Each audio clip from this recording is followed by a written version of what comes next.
Lakshmi classes. आज हम पढ़ने वाले हैं daily current affairs top 15 plus MCQ question, जो कि ये इम्पोर्टेंट हैं आईपीएस एग्जाम के लिए, क्लर्क के लिए, एलआईसी के लिए, एसबीआई पीओ के लिए एंड क्लर्क के लिए एक वेरी मोस्ट इम्पोर्टेंट क्वेश्चन है। पहला क्वेश्चन है, डन एंड ब्रैडस्ट्रीट के अंतर्राष्ट्रीय सलाहकार बोर्ड में किसे शामिल किया गया? आंसर है Rajneesh Kumar. who was inducted into the International Advisory Board of Dun and Bradstreet? Answer is Rajneesh Kumar. इससे रिलेटेड कुछ इंपॉर्टेंट पॉइंट है। भारतीय स्टेट बैंक के पूर्व चेयरमैन रजनीश कुमार को डेटा एंड विश्लेषण कंपनी डन एंड ब्रैडस्ट्रीट के अंतर्राष्ट्रीय रणनीतिक सलाहकार बोर्ड में शामिल किया गया। वहीं Kumar HSBC, Asia Pacific, L&T infotech, hero MotoCorp और भारत तपे के निर्देशक मंडल में भी रह चुके हैं। स्टेट बैंक ऑफ इंडिया का मुख्यालय मुंबई में स्थित है। स्टेट बैंक ऑफ इंडिया के वर्तमान चेयरपर्सन दिनेश कुमार हैं। एंड नेक्स्ट है, इसमें स्टेट बैंक ऑफ इंडिया की स्थापना 1955 में की गई थी। नेक्स्ट क्वेश्चन है, किस कंपनी ने नियो बैंक एवेल फाइनेंस का अधिग्रहण किया? आंसर है Ola. Which company acquired neo bank Avail Finance? Answer is Ola.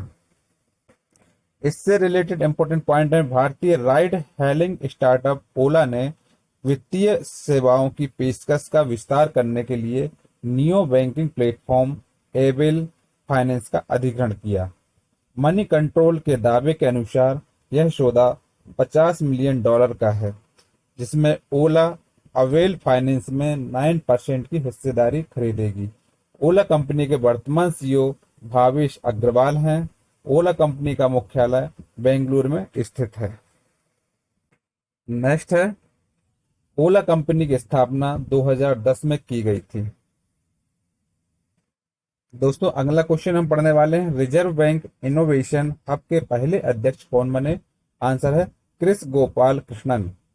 Who became the first chairman of Reserve Bank Innovation Hub? Answer is Kris Gopal Krishnan.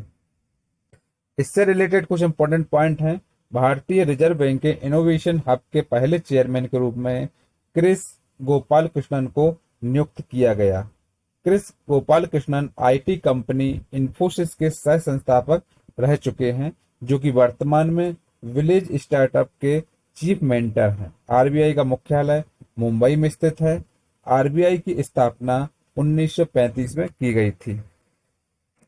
Next है, RBI के वर्तमान गवर्नर शक्तिकांत दास हैं। दोस्तों, नया क्वेश्चन है, नाटो के महासचिव जेंस स्टोल्टेनबर्ग का कार्यकाल कब तक बढ़ाया गया? आंसर 1 साल। How long was the tenure of NATO secretary general Jens Stoltenberg extended? Answer is 1 year.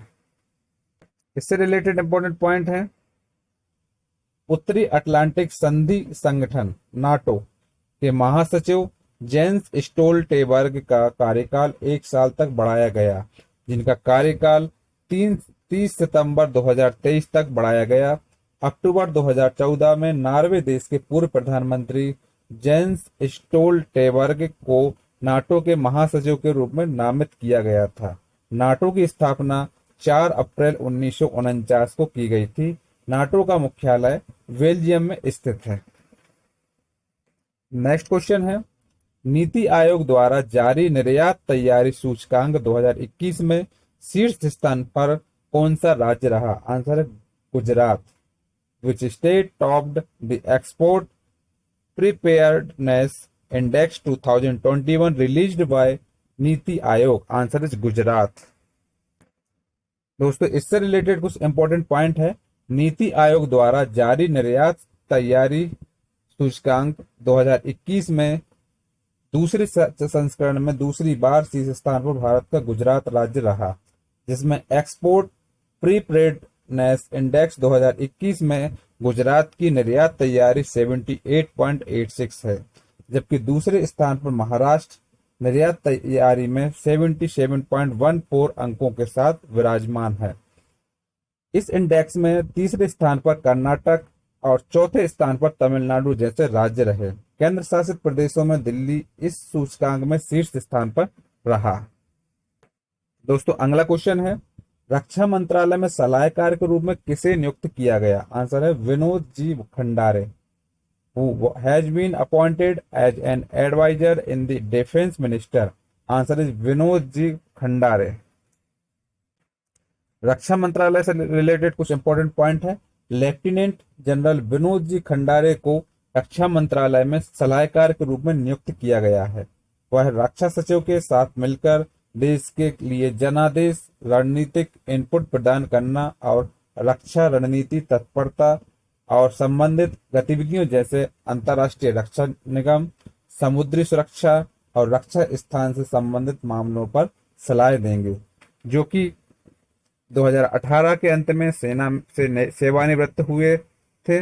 वह नवंबर 2015 से जनवरी 2018 तक रक्षा खुफिया एजेंसी के महानिदेशक और खुफिया के लिए एकीकृत रक्षा स्टाफ के उप प्रमुख थे। अगला क्वेश्चन है, किस राज्य की पुलिस ने भारतीय सेना के लिए सुरक्षा कवच 2 अभ्यास आयोजित किया? आंसर है महाराष्ट्र।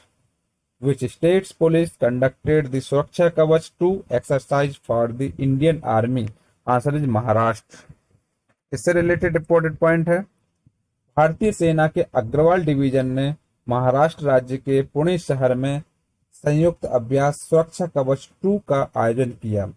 इस अभ्यास में भारतीय सेना के आतंकवाद रोधी टास्क फोर्स CTTF मतलब आतंकवादी रोधी टास्क फोर्स, महाराष्ट्र पुलिस के आतंकवाद रोधी दस्ते के साथ साथ त्वरित प्रतिक्रिया टीमों QRTS, डॉग स्क्वाड और दोनों एजेंसियों को बम निरोधक टीमों की भागीदारी शामिल थी। सुरक्षा कवच 2 अभ्यास का मुख्य उद्देश्य पुणे में किसी भी आतंकवादी कार्रवाई का मुकाबला करना है।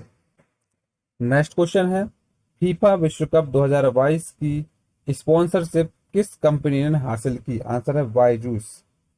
Which company won the sponsorship of the FIFA world cup 2022? Answer is Byju's. इससे रिलेटेड इंपॉर्टेंट पॉइंट है, फीफा विश्व कप 2022 की स्पॉन्सरशिप हासिल करने वाली भारतीय कंपनी बायजूस बनी। कतर में आयोजित होने वाले फीफा वर्ल्ड कप 2022 का आधिकारिक तौर पर स्पॉन्सर बायजूस को चुना गया। इस टूर्नामेंट की शुरुआत 21 नवंबर 2022 को होगी, जिसका फाइनल मुकाबला 18 दिसंबर 2022 को आयोजित किया जाएगा। फीफा फुटबॉल विश्व कप में दुनिया के 32 देश हिस्सा लेंगे। साल 2018 में फीफा विश्व कप फ्रांस ने क्रोएशिया देश को हराकर जीता था। अगला क्वेश्चन है, हुंडई मोटर ने किसे अपना ब्रांड एम्बेसडर बनाया? Answer Aditi Ashok. Who has been made by Hyundai Motor as its brand ambassador? Answer is Aditi Ashok. कार निर्माता कंपनी हुंडई मोटर इंडिया लिमिटेड ने साल 2020 की अर्जुन पुरस्कार विजेता प्रोफेशनल गोल्फर अदिति अशोक को अपना ब्रांड एम्बेसडर बनाया गया। हुंडई मोटर लिमिटेड का मुख्य लक्ष्य इनोवेटिव तरीके से अपने ब्रांड की छवि को मजबूत करना और युवाओं के बीच अपनी कनेक्टिविटी को बढ़ाने के उद्देश्य से उन्होंने अदिति अशोक को अपना ब्रांड एम्बेसडर बनाया है। हुंडई कंपनी का मुख्यालय सियोल में स्थित है। हुंडई कंपनी की स्थापना 1967 में की गई थी। हुंडई कंपनी के वर्तमान के फाउंडर चंग जू यंग है। अगला क्वेश्चन है, किस खेल से संबंधित खिलाड़ी एशले बार्टी ने संन्यास लेने की घोषणा की? आंसर है tennis. Which sports player Ashleigh Barty announced her retirement? Answer is tennis. इससे रिलेटेड पॉइंट है, ऑस्ट्रेलिया देश की पहली महिला टेनिस खिलाड़ी एशले बार्टी ने 25 साल की उम्र में टेनिस खेल के सभी प्रारूपों से संन्यास लेने की औपचारिक घोषणा की। उन्होंने अपने करियर में 2019 में फ्रेंच ओपन, 2021 में विंबलडन और 2022 में ऑस्ट्रेलियन ओपन जैसे 3 ग्रैंड स्लैम एकल खिताब जीते हैं। इसके अलावा उन्होंने 2014-16 के बीच टेनिस से ब्रेक के दौरान अर्ध पेशेवर क्रिकेट, सेमी प्रोफेशनल क्रिकेट भी खेला है।